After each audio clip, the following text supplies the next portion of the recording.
Courtroom scene, best scene. Hard scene. Very much a hard scene. Although, in my personal opinion, my favorite is Sherlock's deductions. Sherlock deductions is the best. I always have fun with the deductions. Sorry, I'm brushing my hair. It feels so ugh. Ba-ba-dum, bam, bam. Yeah, it's about the invention, the failed invention. They always change, like, I really like that they change the scenes for different cases. That's so cool.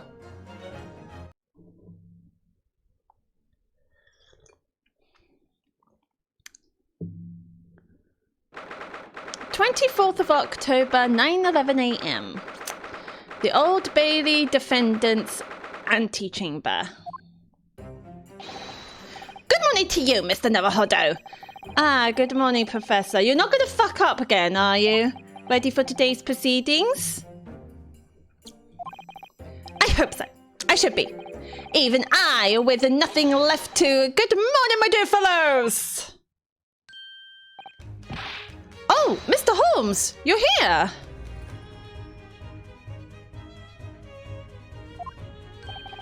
Why, naturally, a true gentleman stands shoulder to shoulder with his friends in battle at all times. What's an antechamber? Kind of like the lobby, I think. I presume like the lobby outside of the courtroom. Ante.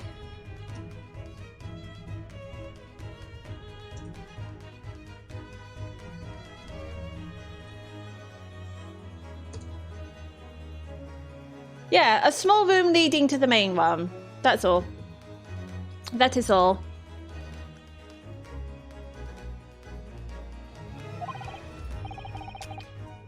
Thank you. I really appreciate it. I'll see you later then. Why doesn't he come in with us? Now, Professor, we really need you to remain calm in the courtroom today. Yes, do try your hardest not to enter the witness stand uninvited again. Yes, I will. I realize it was a mistake, but my dear fellows, I must interject. Oh, you're still here, Mr. Holmes. What's the matter? Surely you've overlooked some praise, have you not, to be cast in my direction, Sorry, I don't follow. Must I spell it out? I, the great Sherlock Holmes, the greatest detective of worldwide acclamation, arose at some ungodly hour to be here now. First thing in the morning, a miracle, you must agree. But Ryunosuke is... I will try, but I speak Ryunosuke speeches in my normal voice. But I'll give it a try. Well, if I must agree then... As you know, my sleep is quite impregnable. Iris had to employ her full gamut? Gamut? What's a gamut? Full gamut of tactics. She pulled the covers off, shook me, poked both cheeks, punched me and kicked me from the bed. Then she poured a boiling cup of her latest experimental blend on my face, and at last I was bestirred. Ah, see what you did there. Oh my, Iris has been busy. Iris doesn't have it in her to go that far. She's too nice. Ah, I sense the spirit of a fellow scientist, one who relishes the infinite possibilities of blending tea. I'm the one worthy of praise here, not Iris. This is my victory. I mean, Iris is definitely worth the praise. Sorry to cut in. Oh, it's Gregson. Oh, Inspector Gregson. Good morning. Gregson, my dear fellow. Why the grim expression at this delightfully early hour? Oh, I don't know. Maybe because I've been confronted with a grimmer expression, eh? Dear me, are you going to take that insult lying down, Professor? What? I don't know. I think he's talking about you, Sherlock. Poor Professor. Anyway, here's the paperwork you asked for. What paperwork? Ah, I took the liberty of requesting it yesterday. I have a feeling it may prove useful. You wouldn't believe the hoops I had to jump through to get this brought out of the archives. Yeah, I saw it says secret. It said secret. Ryunosuke is a thicker blend of Japanese and British I'm not doing a Japanese accent. I would butcher it like a motherfucker. Blending tea is not even something to be worthy of praise, so to be fair, to be honest. What Iris does is she makes her own tea. Like she does, what does she do? She does like specific, she doesn't just put tea in and then hot water. She puts like different sort of ingredients. She makes her own tea leaves. That's what they meant. Also, how dare you say that blending tea is not even something to be worthy of praise? How freaking dare you? Blending tea is art, it is science.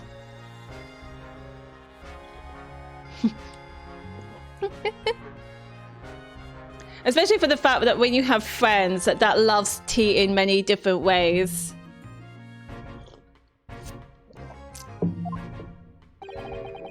It's the professor's autopsy report.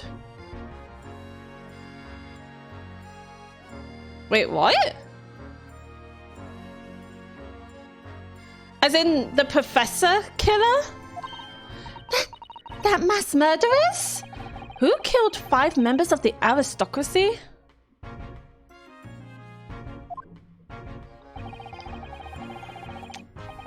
He was found guilty in a closed trial 10 years ago now. It was all done under wraps, and he was quickly executed soon after the trial. It's all in here. Ah. The autopsy's report of the mass murderer known as the professor who tried and found guilty by closed trial 10 years ago. So I presume he got executed. I don't know what to say. Thank you, Inspector. May we see?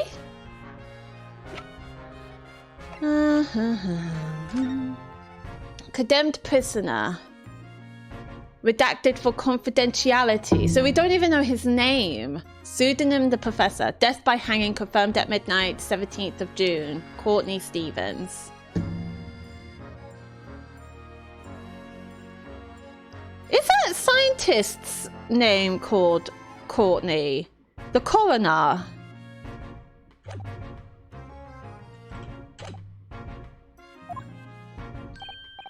Yes, much obliged, Gregson.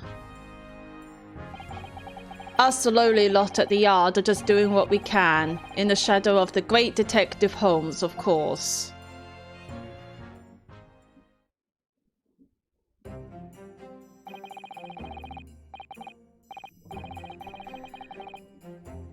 What do you mean sending me back to the late 18th century? There are still some people that blends the teas.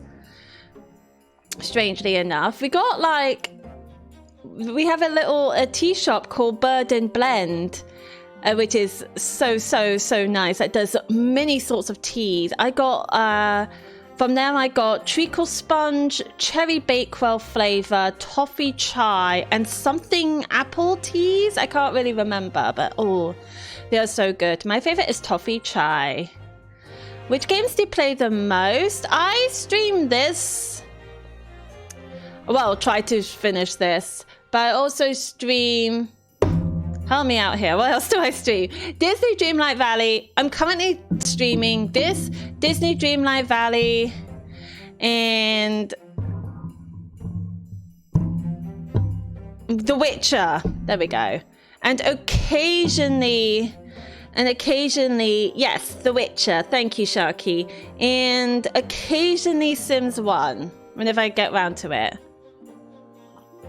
Well then, Professor Hairbrain, this is it. Today we're going to lay all this to rest at last. I wish you the best of luck, Professor.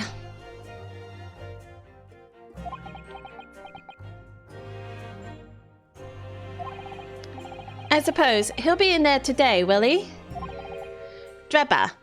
Oh yeah, Drebber. Yes, we expect the prosecution to summon him as a witness.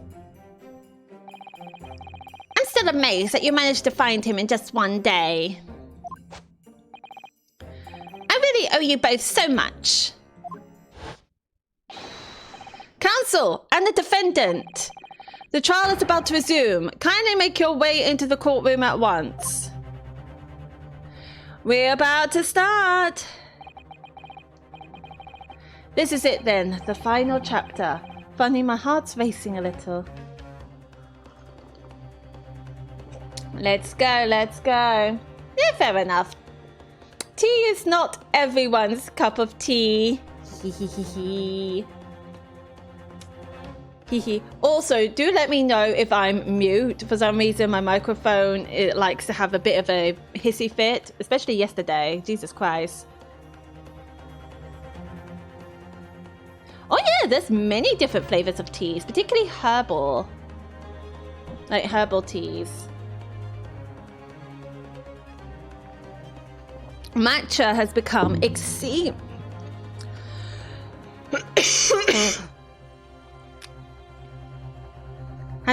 exceedingly popular. Coffee is not everyone's piece of cake? You mean not coffee? You mean not you saying that coffee is not everyone's easy?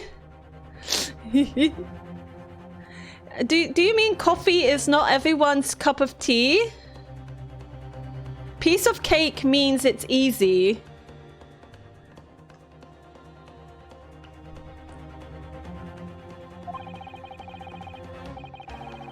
I've not felt this before, actually. This strange foreboding.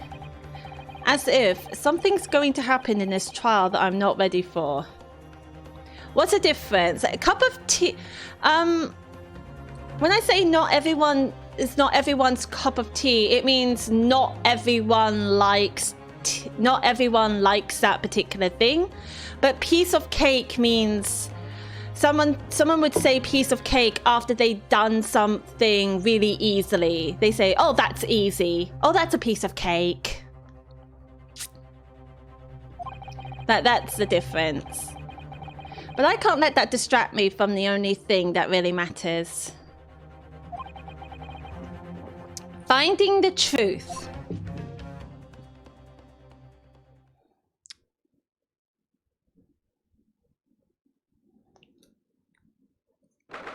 "24th of October, 9:30 a.m. The Old Bailey courtroom.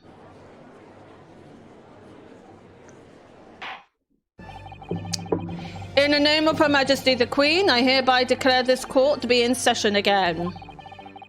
We resume the public hearing of Albert Harebrain, here present, who stands accused of murder. Are the counsels for the prosecution and defense ready to proceed?" Ah, there's the apprentice. Oh, now I see why it's Kazuma. The prosecution is ready, my lord.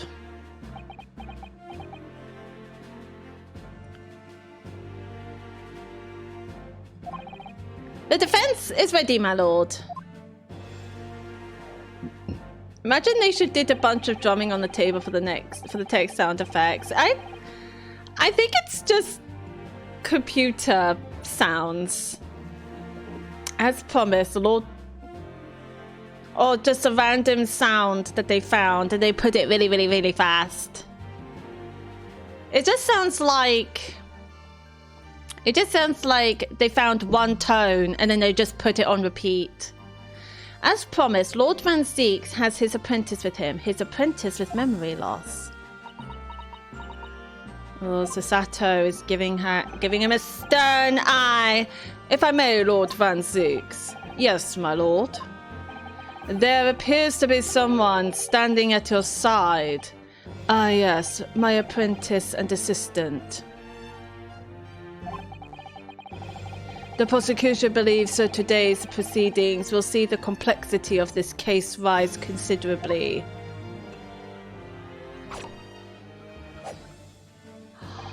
Oh my god, it is Kazuma! I therefore instructed my assistant to attend to ensure the smooth running of the trial.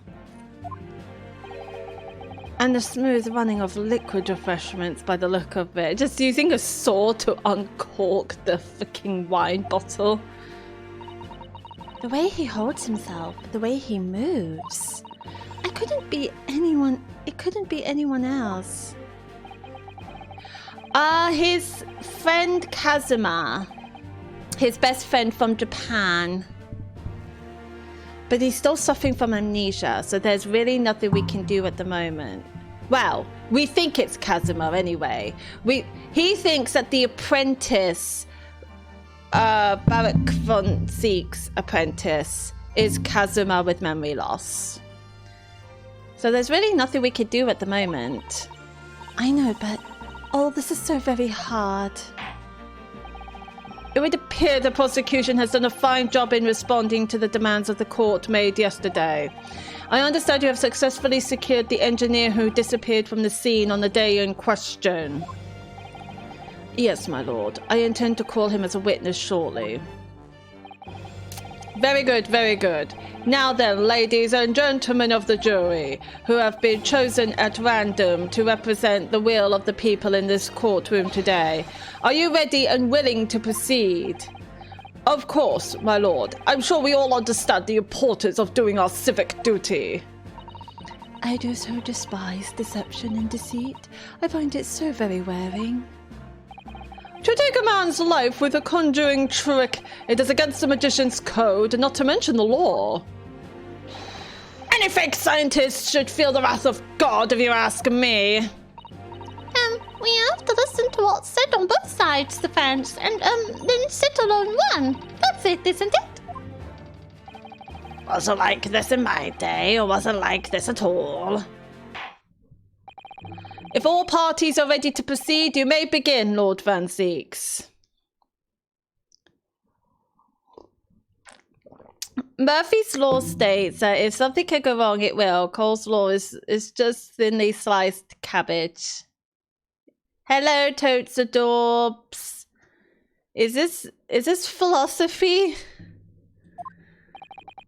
Before I do, my lord, there is a report I must read to the court. Ooh, report. Yesterday, at the Great Exhibition Grounds, the evidence of primary importance in this case, the super high voltage instantaneous kinesis submachine, which was installed on the experimentation stage, was deliberately destroyed in an explosion affected by an unknown person or persons. It was what? Wait, what? An explosion? This is an outrage! So someone purposefully exploded the... Yes, I heard this grave news yesterday. Scotland Yard submitted a report to my office in the evening. I read that the machine was blasted to smithers and the wreckage reduced to ashes in the flames.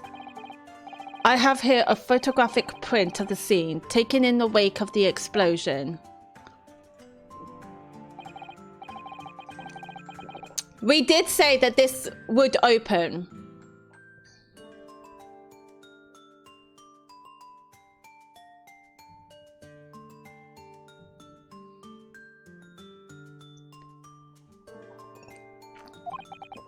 Oh, I didn't read it. Oh, yes, a terrible business. He did it to destroy the evidence, did he? That Enoch Drebber. So, is Enoch Drebber the murderer? The court will take this print as evidence, counsel. A photographic print of the experimentation stage after it was completely leveled by a time bomb. The metal time bomb, of course.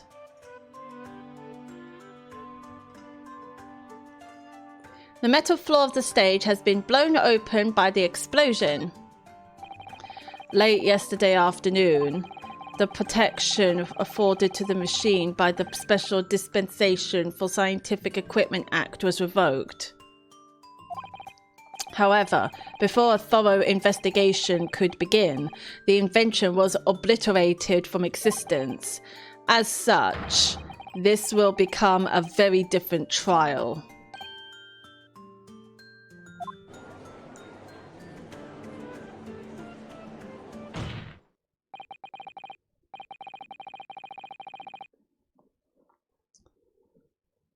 As it stands now, with no evidence on which to draw meaningful conclusions, the authenticity of the kinesis machine will remain forever in obscurity. Yeah, even though I'm a streamer on Twitch, I'm also not a massive Twitch fan.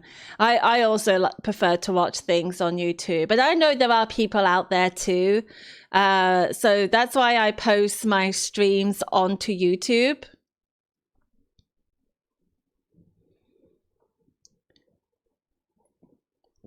So that there are other people who can watch them. But yeah, I agree with you, Totes Adorbs. Is the act of science actually a real thing? I mean, I know science is a real thing, but act of science? I don't know what act of science mean.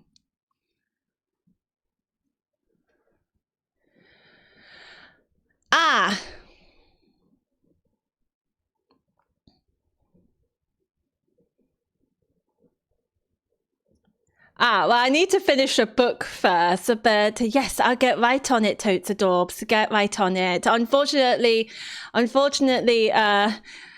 both coding, streaming,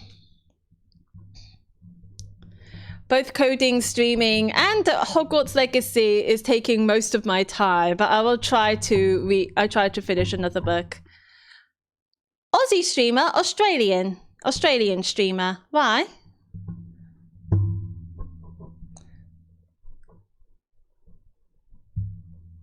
The authenticity of the kinesis machine will remain forever in obscurity.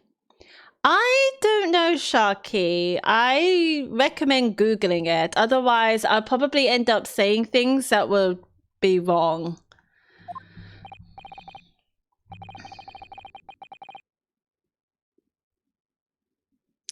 Indeed. A most unfortunate state of affairs.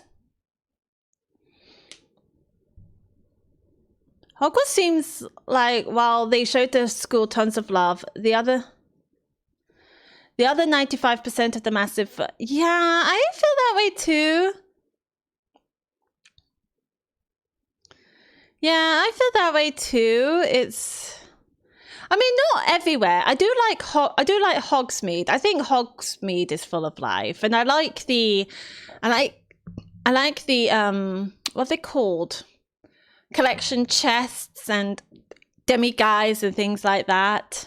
I finished the main quest, so I'm just doing some side quests, and I really love the characters. I thought the characters is really good.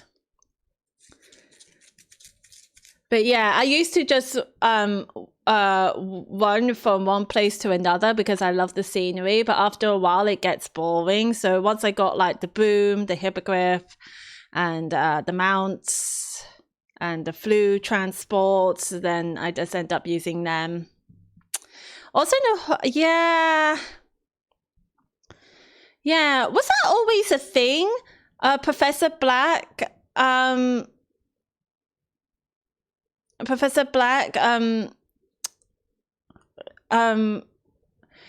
getting rid of Quidditch, has that always been a thing, or did the people behind Hogwarts Legacy do that just...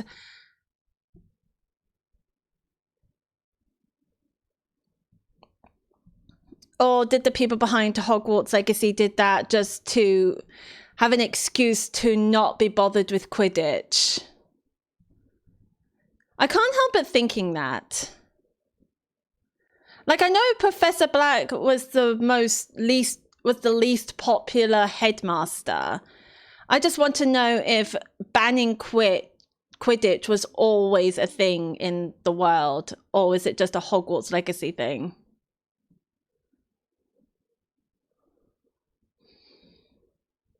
The game plays almost as if you're just some random wizard doing stuff, but not an actual student. You get very... Yeah, I wish for more classroom scenes as well.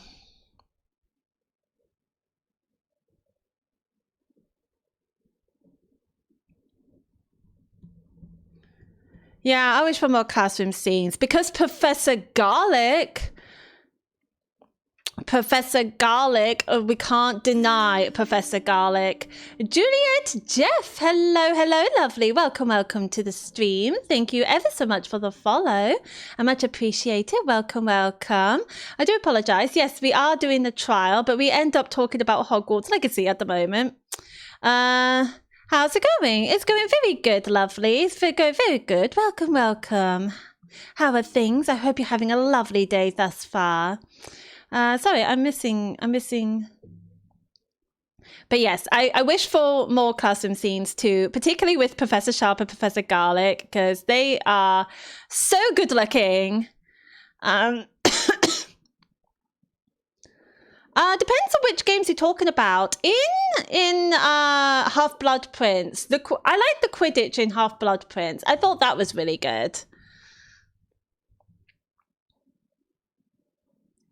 There's one thing on Hogwarts Legacy. I wish they put in the potions mechanics.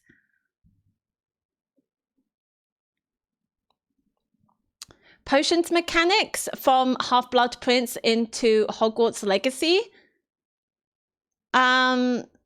So I wish.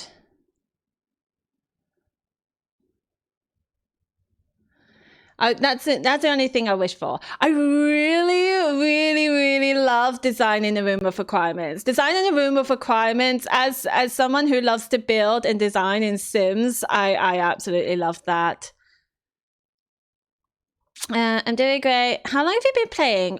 Playing which game? Hogwarts Legacy, the Great Ace Attorney, the Great Ace Attorney Chronicles. Which one? Hogwarts Legacy. I've been playing for about a week. Great Ace Attorney Chronicles since last year. We're on case 8.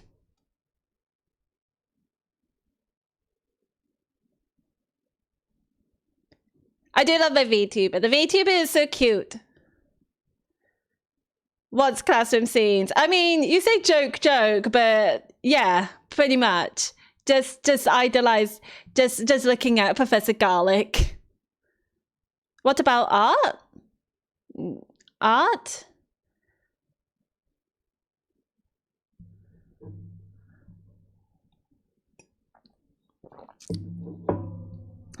Indeed, a most unfortunate state of affairs. If you're a graphic designer, I'm just going to save you the trouble. I'm not looking for any graphic designers.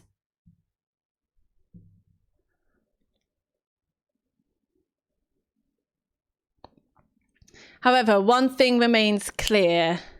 I'm sorry that sounds so blunt, but I've had so many graphic designers that come up to me and try to tell me I'm a graphic designer, but I'm just like, no, I'm not looking for anyone. So I'm sorry. Yeah, I've been streaming other games. Don't you remember? I've been streaming Coral Island, Sims 1, The Witcher. I'm sure I was streaming another game as well. I can't remember. Oh, Disney Dreamlight Valley.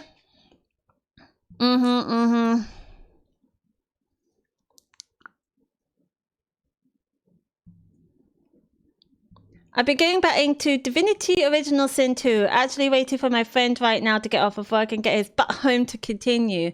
I haven't played Divinity. Is it good?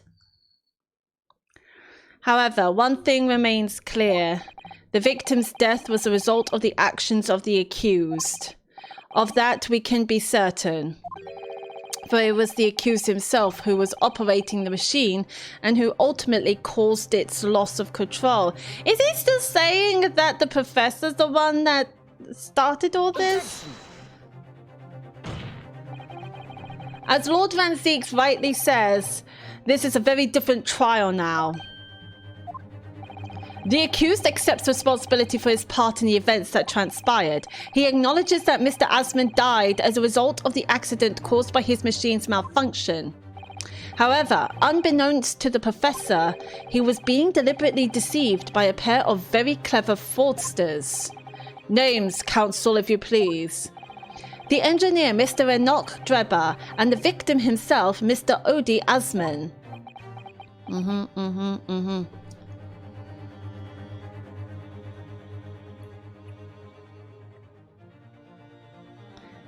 DOS 2 is probably the closest any game has ever gotten to virtualizing Dungeons and Dragons in a 3D environment. Ooh, interesting.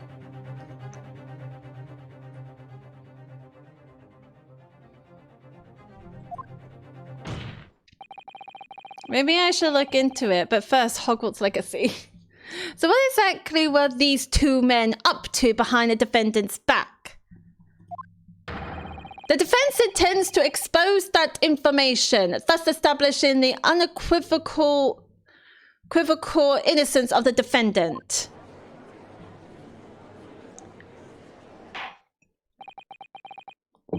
Thank you, counsels. The positions of the prosecution and defense have been clearly stated. Lord Van Zeeks, summon your first witness, please.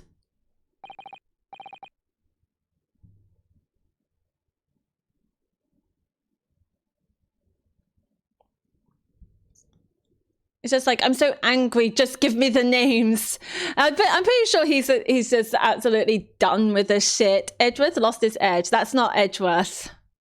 And I don't think he's the ancestor of Edgeworth either.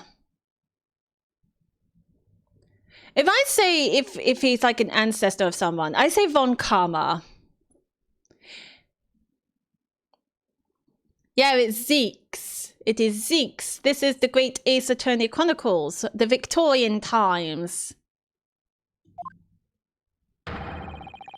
Honestly, I don't blame the judge for being done with this shit. This is like so much for the judge to handle. The prosecution calls the engineer, Mr. Enoch Drebber, to the stand.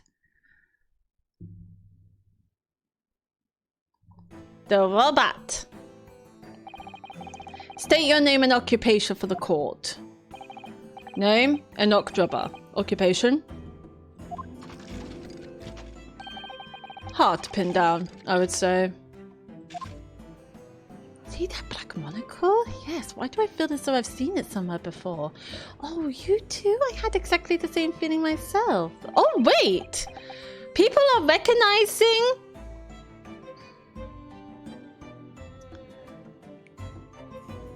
Are they recognizing the black monocle? Interesting. Von Karma is fundamentally unlikable down to the very pixel. Depends which Von Karma you're thinking of. Are you thinking of the old man or his daughter? Because the old man Von Karma, yes, he is very unlikable. Francesca, I think her name is Francesca Von Karma. Everybody loves her. Everybody loves her. People pair her up with one of the witnesses, the blonde girl with the glasses. I'm surprised the judge hasn't resigned yet. Well, this is the Victorian times. Well, this is the Victorian times. He's probably going to get he probably gets a lot of money for it. I do like Francesca. The old man, he can die in a pit. Your file indicates that you are currently being investigated in connection with another case. The theft of a waxwork model, is it?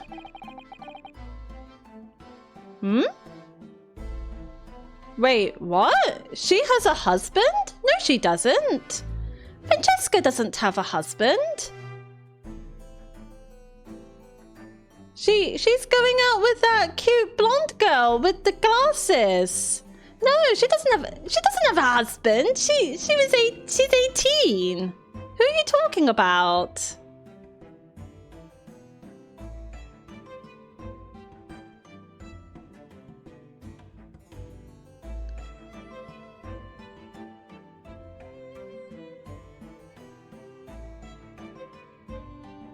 Oh, probably, but I can't remember. A most extraordinary sounding business. I don't know, probably too many to count. Are we including the judge from Phoenix Wright Ace Attorney as well? So too many. But that has no bearing on this trial, I assure you. Cleave it from your mind. You're familiar with the public experiment carried out at the Great Exhibition some days ago?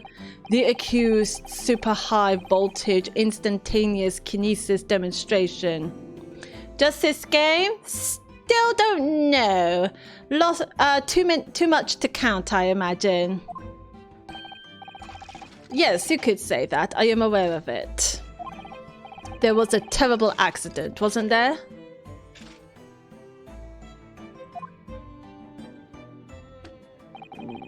Why can't we present the judge as a...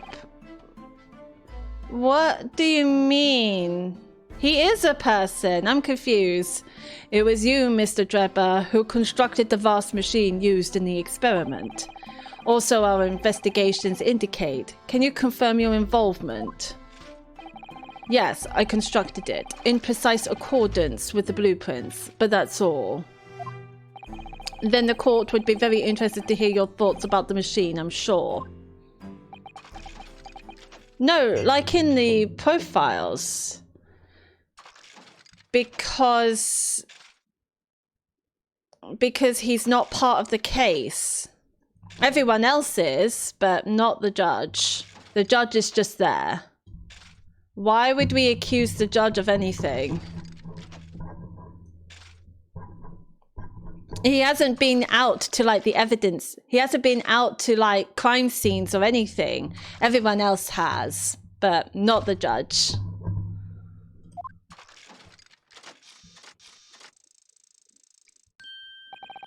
An amazing device, if you ask me. The pinnacle of modern science, making instantaneous kinesis a reality at last. What? Good gracious. Do you mean to say that the experiment was bona fide? Is that your belief, sir? Yes, that is very much my belief. Such a waste that it blew up. Wait, what? Is he saying it's fake? But we've already established the machine was nothing more than a prop for an elaborate conjuring trick. You've established nothing of the sort. All that was shown during yesterday's proceedings is that the same outcome could have been produced by means of staged trickery. The defense merely proposed a method and demonstrated its feasibility, nothing more. But...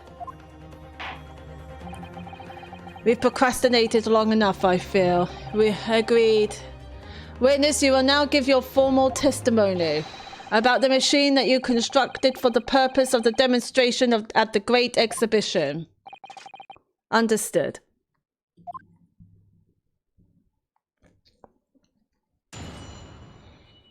Okay, witness testimony.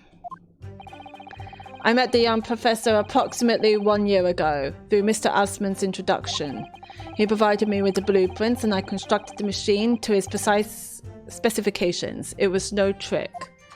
I feel like this is going to be hard. If the whole show was a fraud, it would have required a body double. Tell me, did the victim have a twin?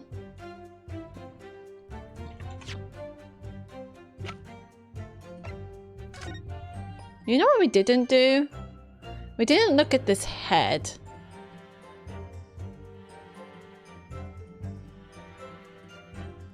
And we can't... aha! A key! This lock does look very strong, doesn't it? There's definitely no way you could remove the mask yourself if it was put on you. What a terrible way to treat someone, even a convicted criminal. I know, it's starting to make me livid, actually. Mr. Naruhodo, please. I mean, just think about it. Imagine if you had an itch on your cheek all of a sudden. You'd be utterly helpless. I agreed. Well, yes, that's true. Right at the end of yesterday, from Mr. Drebber's workshop, it was found in the balloon. And I didn't get a chance to check it. Well, yes, that's true. But I'm not sure that warrants quite so much anger. It doesn't me. I hate getting itchy. Oh, right. Sorry.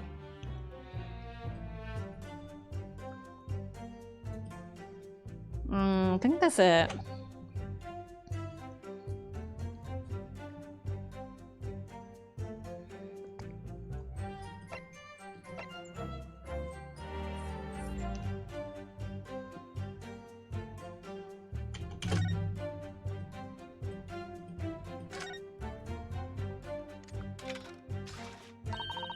What a wonderful machine! You really love contraptions like this, don't you? Oh yes, anything mechanical I find absolutely irresistible. Almost irresistible, surely. Well, whenever I see a pocket watch, for example, I can't help myself. I simply have to take it apart. I do love pocket watches. That's worrying. Yes, Father tells the time by the rumblings of his stomach now. He's given up having a watch. Poor Professor Mikotoba. Oh, there's blood! Look, Mr. Hanaruhodo. What is it? On the bellows, just here. There seems to be some very dark red stains. Yes, you're right. It looks like blood, actually. Oh my. I'm sure it's not what you're thinking. Ah. Would we be able to see the pictures? Oh look, the cover came open. Yes, now there should be a glass plate inside. You have to change the plate with each new photograph you want to take, you see. Ooh. Ooh. Is something wrong? There is no plate. It's been removed. Ah, what a pity. But I suppose if you think about it, this wouldn't be the actual camera that was used at the time, just like the waxwork isn't the actual person. So we never have found a photographic print of the executed convict coming back to life anyway. Oh, yes, you're quite right, of course. Poor Susato-san, she looks devastated. I'm devastated. That would have been so interesting. I can't see anything else apart from... No, that's a blood stain. Next is the trophy.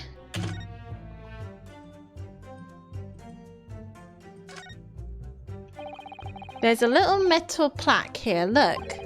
Fostering burgeoning talent for the future of scientific discovery.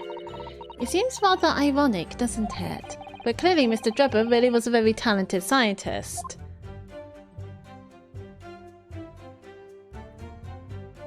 Nothing out of the ordinary. Then what's the point of having a trophy? Okay. Well, I think we're done looking at the evidence.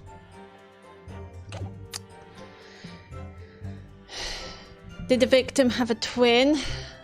I was thinking of the waxwork. All the spectators saw the birdcage appear above their heads and then crash headfirst into the crystal tower. A terrible accident, I grant you. Perhaps the science on which the machine was built was flawed somehow? A body double? That goes without saying, surely. To give the impression that something has moved when in reality it hasn't. It's a basic conjuring principle. The deception cannot be achieved without substituting the original with a fake at some point in the performance. But would I be right in saying you haven't managed to establish anything along those lines? Ugh. Incidentally, the prosecution has already confirmed that Mr. Asman had no twin siblings. It's my understanding that this witness is well versed in conjuring artfulness. But such talents do not indicate that he was actually able to accomplish what he claims. Namely, the construction of what, by all accounts, must have been an extremely complex scientific machine.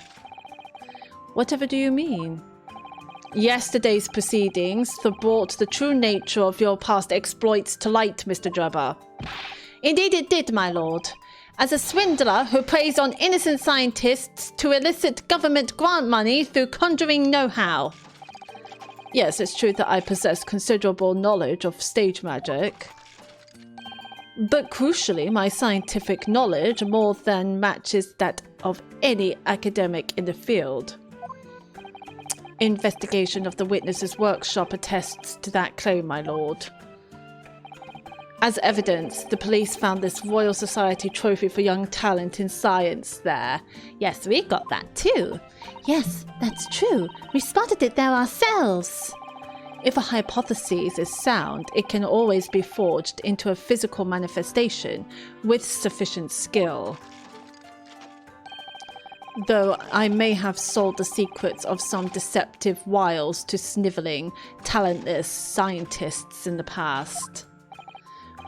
Would you therefore assert that the explosion of the machine was an unfortunate accident, or, of course, a deliberate act of murder carried out by misuse of the science? Of the science! Counsel for the defense, your cross-examination, please. Yes, my lord. Let's say we're cross-examining, but I don't know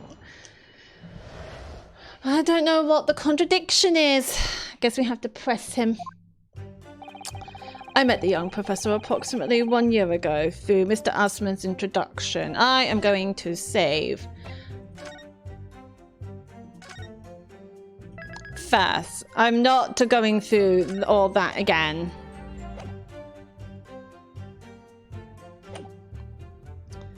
I met the young professor approximately 1 year ago through Mr. Asman's introduction. Oh shit, I forgot to press! Okay, well, never mind. He provided me with the blueprints and I constructed the machine to his precise specifications. It was no trick. Hold it! Hold it! It's clear that you have both scientific knowledge and knowledge of conjuring magic, however. The more knowledge you have, the better equipped you are to handle whatever comes along. But your implication is that I furnished the machine with some trickery, I think. It's a possibility that we have to explore.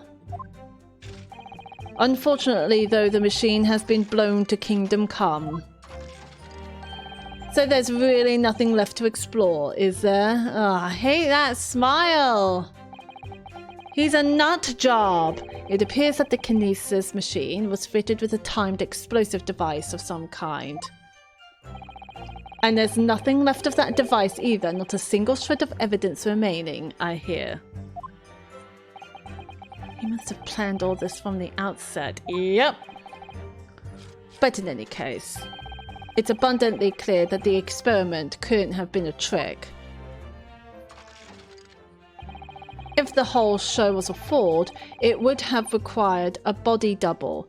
Tell me, did the victim have a twin? Hold it! Of course, that's it! Mr. Asman was a twin! Objection! No, he didn't have a twin. Perhaps my learned friend wasn't listening earlier. Mr. Asman had no twin siblings. No, I heard you before. But the thread of hope hasn't quite left me. Oh, bless his heart. The demonstration could have been a trick if there was somebody who looked sufficiently like the victim, like a doppelganger. But Dr. Sith absolutely ruled that out as a possibility. It is beyond question that the victim himself, Mr. Asman, did move from the stage to the Crystal Tower. The fingerprints found at the scene attest to the fact. So it can't have been orchestrated using someone who looked identical to Mr. Asman then. Because they are the same person. Okay. What are you thinking, Mr. Naruhodo? Oh, no, nothing. Just that the idea of someone who looked identical to the victim is playing on my mind. All the spectators saw the birdcage appear above their heads and then crash headfirst into the Crystal Tower. Hold it!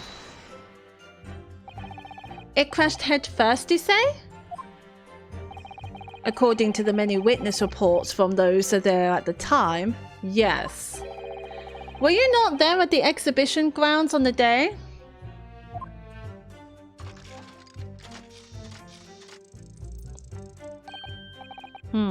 Unlikely. I rarely leave my workshop. Yet another of your unique inventions was found at the scene.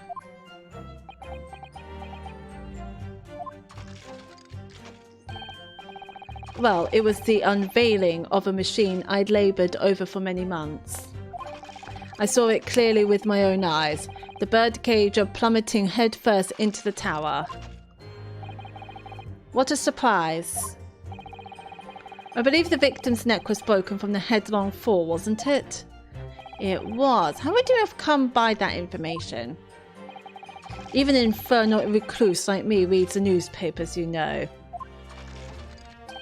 According to the reports, 2 injuries were apparent on the victim's body. Yes, he'd been stabbed in the chest by a screwdriver believed to belong to the defendant, and he had broken vertebrae as a result of a fall from a considerable height. Correct. My learned friend has been doing his research, it seems. Do we know which injury was the fatal one? Sadly not. Forensic science is not yet at a level where such things can be determined. What we do know is that the victim died having sustained both injuries at some point during the experiment. And since he was found in the birdcage with his neck broken, it's obvious that he fell from a considerable height. I suppose that's hard to deny. A terrible accident, I grant you. Perhaps the science on which the machine was built was flawed somehow? Probably. So you understood the science, did you? Not in the slightest. Oh, right. As I've said a number of times, I'm an engineer. My job is to manufacture according to the blueprints I've given. Do we have blueprints? I thought we did. Did we not get blueprints? Or maybe not. Oh wait, we haven't checked the birdcage.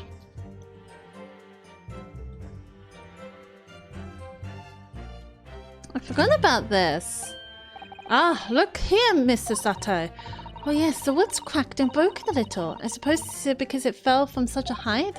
Yes, from the height at which the balloon was flying down into the crystal tower below. A fall of about 30 feet, or 9 meters, leaving the man inside tragically dead.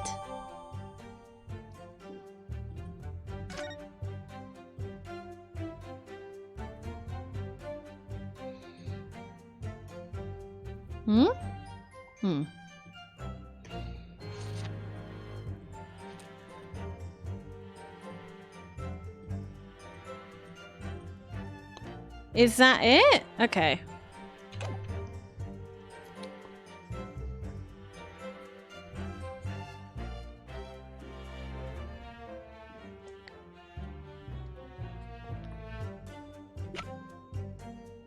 Oh wait, we didn't look at this.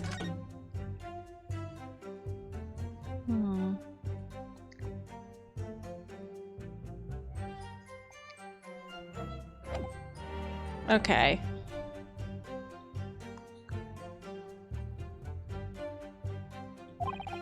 I would be inviting manifold problems if I foolishly allowed my brain to digest the ideas behind them. I could be accused of stealing those ideas, for example. But how is it possible to construct a machine without really understanding the principles it relies on? Ooh, good question. Well, you're practicing law without really understanding the principles it relies on, aren't you? Oh! A very good point. Stand up for yourself, Mr. Naruhodo. The point is, the experiment resulted in instantaneous kinesis taking place. As such, the science must be sound. Yes, and really, experimental results are all that matters when it comes to proving a hypothesis. He's certainly very sure of himself. What do you think, Mr. Naruhodo? Well, now that the machine has been completely destroyed by yesterday's explosion, it's going to be impossible to argue its authenticity one way or the other. But if we're unable to establish that it was a piece of staged trickery rather than genuine science, we will have no grounds on which to demonstrate Professor Harebrain's innocence. Both Mr. Asman and this man in the stand tricked the professor and used him. They took advantage of his naivety and his unbending belief in his work, and I won't let them get away with it. Seeing as the professor is an old friend of Lord Van Zieg's. What on earth must he be feeling towards Drebber? We haven't pressed the first statement. I met the young professor approximately 1 year ago through Mr. Asman's introduction. So you were already acquainted with Mr. Asman himself. Maybe we should have known that. Not really. By chance, I'd seen his name mentioned in the papers, that's all. But I had no interest in his private affairs. If he was an unscrupulous investor, it was no concern of mine. As long as people pay their bills, I take up my tools and construct what they ask for. So why did Mr. Asman approach you in particular then? Who can say? I presume because my name is associated with excellence in engineering. Not to mention excellence in Ford.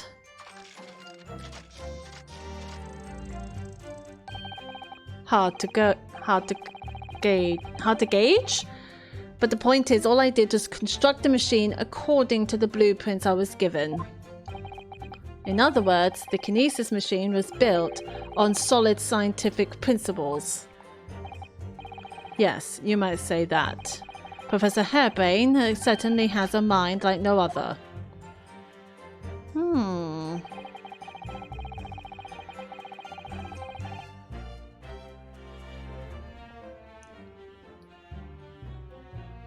I pressed every statement and I'm still confused. He provided me with the blueprints and I constructed the machine to his precise specifications. It was no trick. I wish we had the blueprints. I remember now. It got burnt.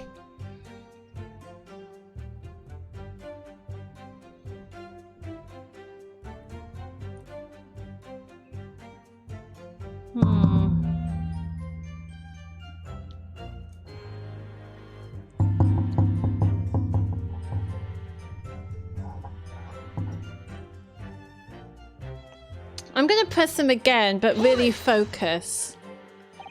It's clear that you have both scientific knowledge and knowledge of conjuring magic, however. The more knowledge you have, the better equipped you are to handle whatever comes along. But your implication is that I furnished the machine with some trickery, I think. It's a possibility that we have to explore. Unfortunately, though, the machine has been blown to Kingdom Come. So there's really nothing left to explore, is there? It appears that the kinesis machine was fitted with a timed explosive device of some kind. And there's nothing left of that device either. Not a single shred of evidence remaining, I hear. Oh!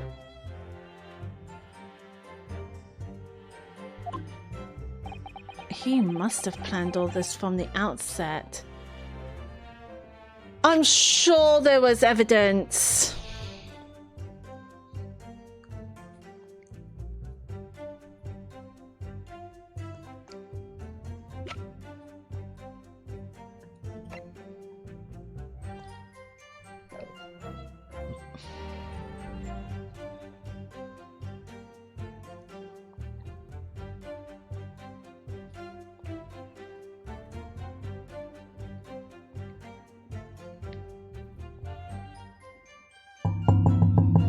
Okay, we know that the professor...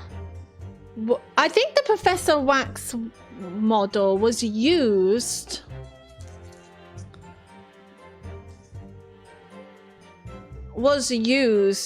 for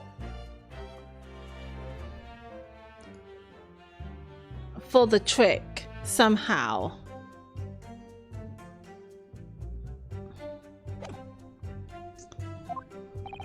But in any case, it's abundantly clear that the experiment couldn't have been a trick. This was tough! If the whole show was a fraud, it would have required a body double. Tell me, did the victim have a twin?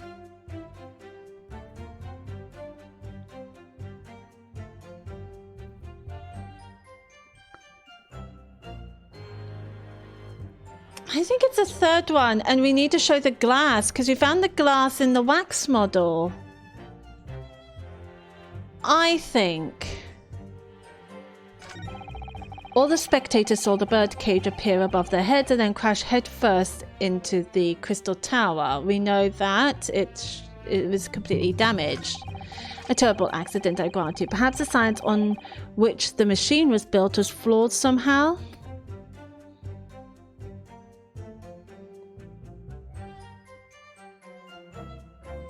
Is he questioning us? I don't know.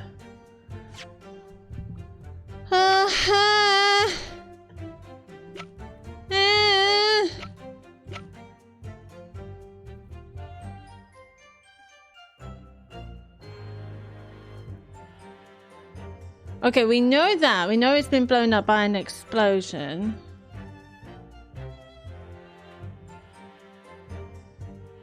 Do I show the photo?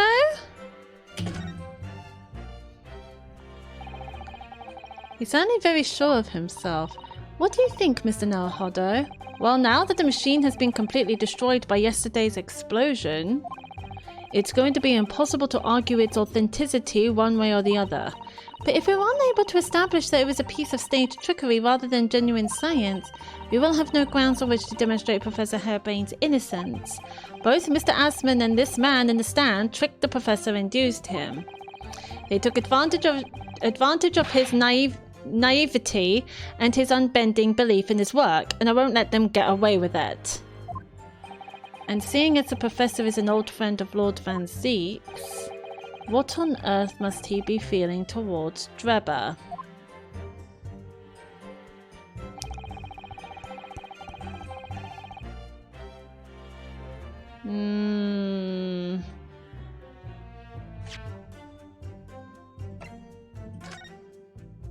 I'm gonna save this again because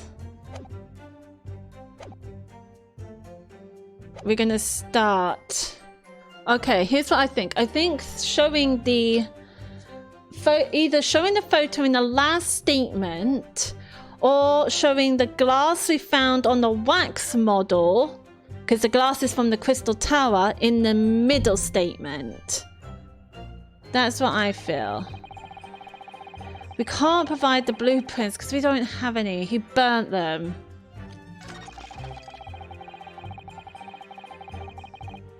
Because he's saying that it would require a body double. But there was a wax model involved.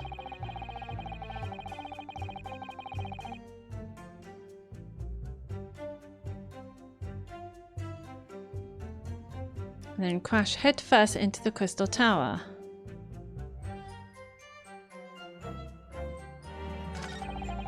Terrible accident, I grant you. Perhaps the science on which the machine was built was flawed somehow. Alright, I want to present the photo on that statement. Objection. Okay. That is incorrect.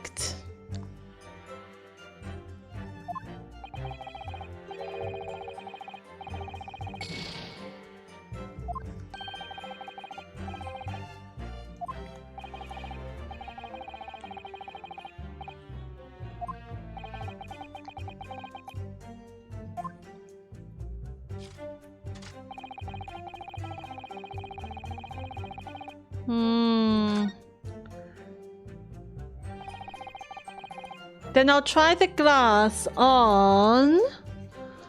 I'll try the glass on the third statement because it came from a wax model. If not glass, then the head.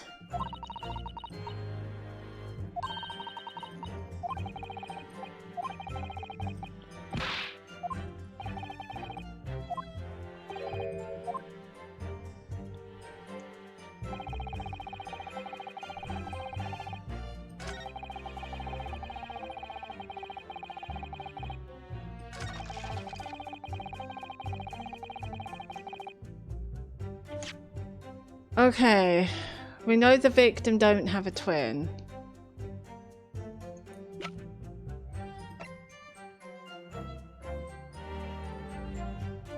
Objection. Damn it!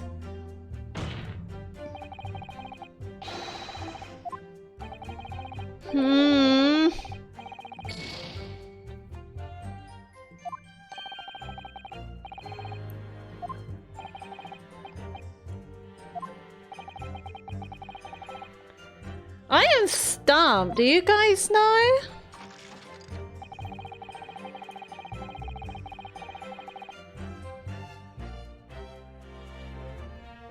This statement is pissing me off.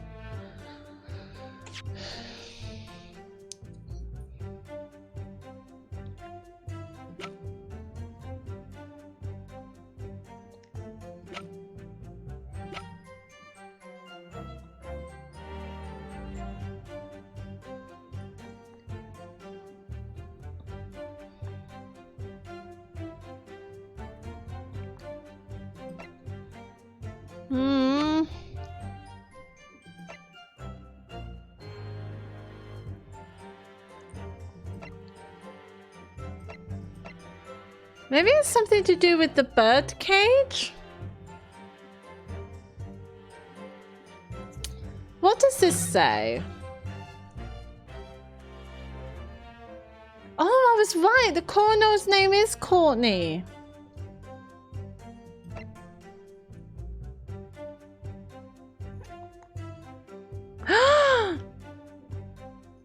Oh, we do know.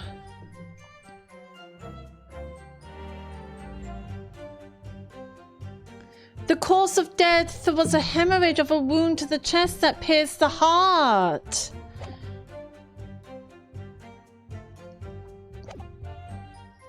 I can't remember which one said... Hang on, let me load the game so that we have...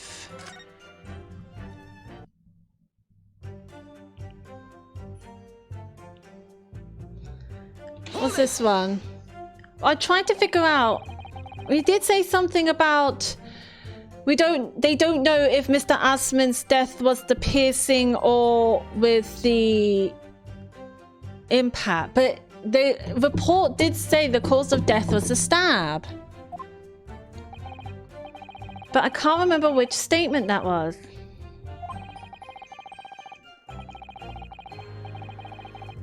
It was no concern of mine.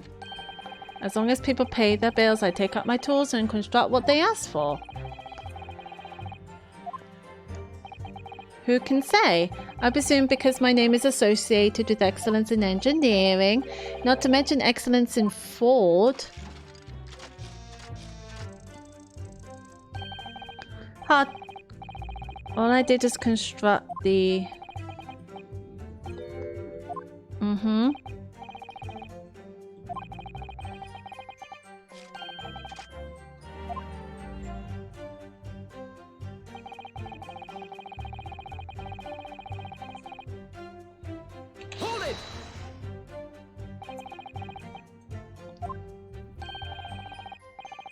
The better equipped you are to handle whatever comes along. But your implication is that I've furnished the machine with some trickery, I think. It's a possibility that we have to explore. As we've been blown to Kingdom Come, there's really nothing left to explore, is there? God, I hate this dude so much!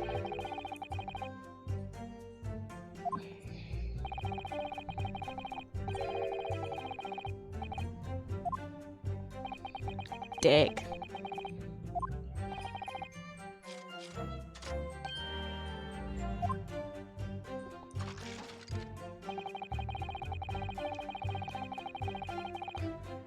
Hold it! I think it might have been this statement. Objection!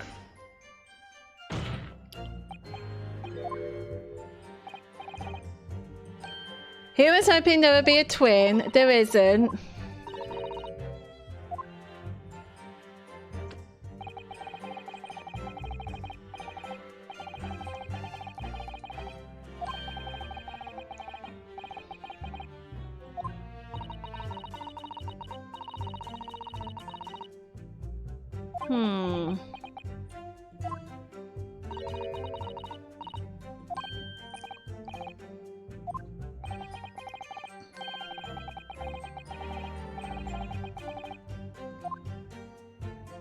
It does with me too. Hold it!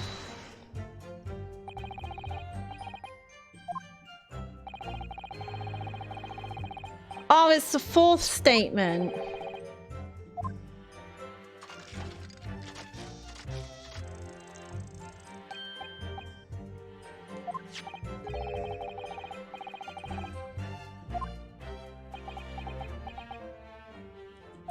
We're talking about his crossbow.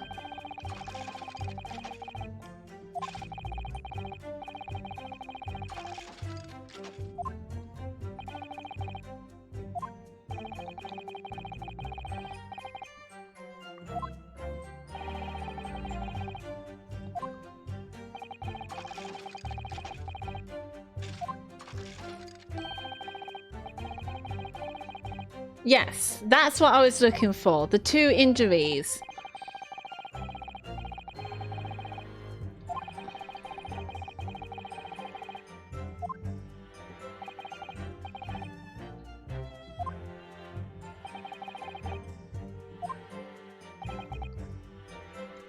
We do! It was on the report!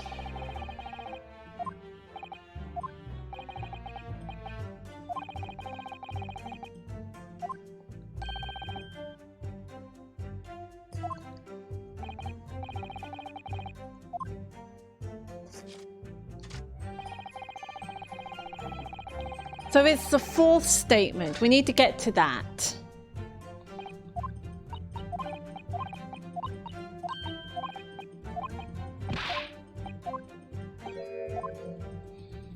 We need to get to the 4th statement.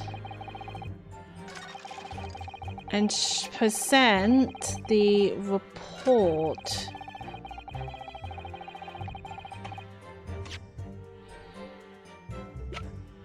Wherever it is. Is this one? Objection! What? Is this cause of death stabbing?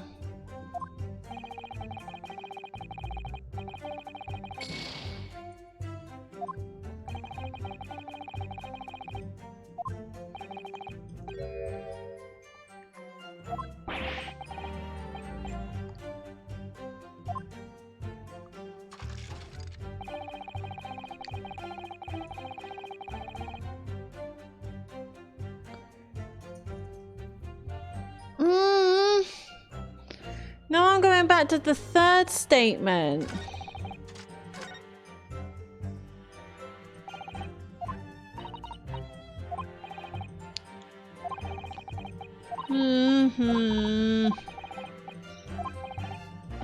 This one's hard.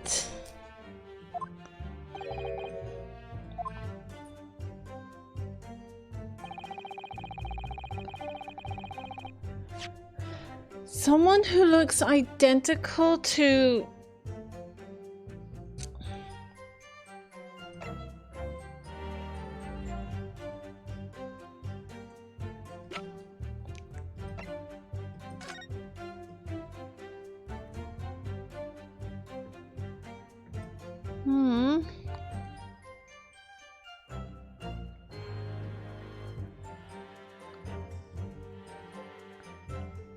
Can we get the key? I feel like it's his head.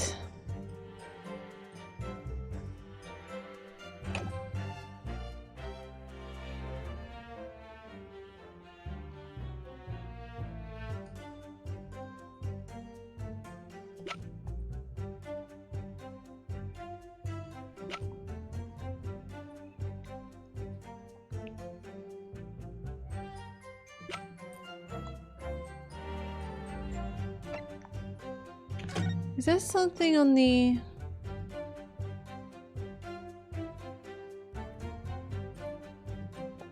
newspaper I missed?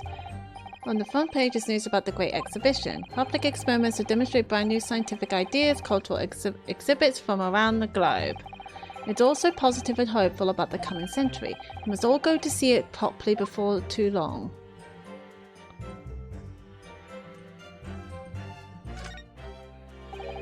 The Reaper attacked. It's the kingpins of the criminal underworld generally managing to escape conviction in the Reaper's trial. And this isn't the first time the henchmen have tried to attack Lord Van Zeeks as a result, by the sound of it.